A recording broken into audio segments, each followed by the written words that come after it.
Esther chapter 3.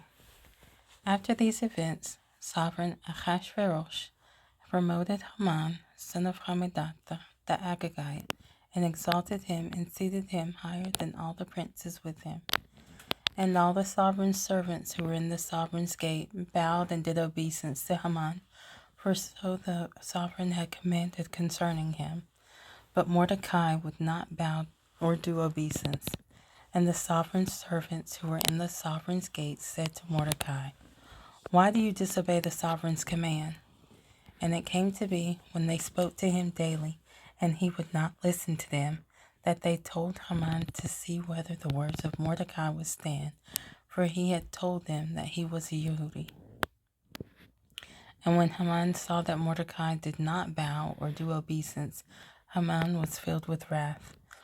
But it was despicable in his eyes to lay hands on Mordecai alone, for they had informed him of the people of Mordecai. Therefore Haman sought to destroy all the Yehudim who were throughout all the reign of Ahasuerus, the people of Mordecai. In the first new moon, which is the new moon of Nisan, in the 12th year of sovereign Ahasuerus, someone cast pur, that is, the lot, before Haman from day to day, and from new moon to new moon, until it fell on the 12th month, which is the new moon of Adar.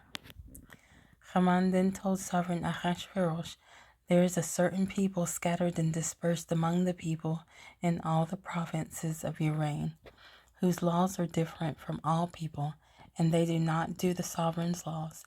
Therefore it is not in the sovereign's interest to let them remain.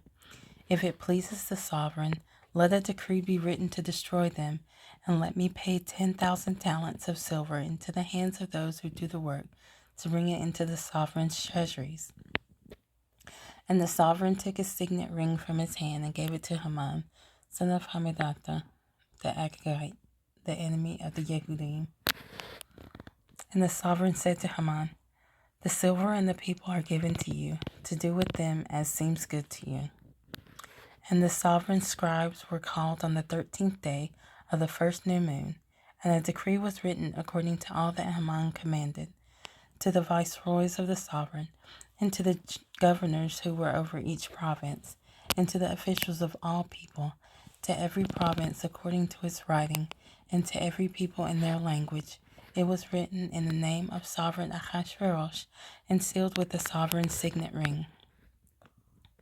And the letters were sent by the runners into all the sovereign's provinces to cut off, to kill, and destroy all the Yehudim, both young and old, little children and women, in one day, on the 13th day of the 12th new moon, which is the new moon of Adar, and to plunder their possessions. A copy of the writing, to be made law in every province, was published for all people to be ready for that day.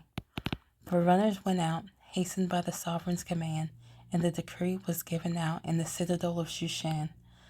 The sovereign and Haman then sat down to drink, but the city of Shushan was in confusion.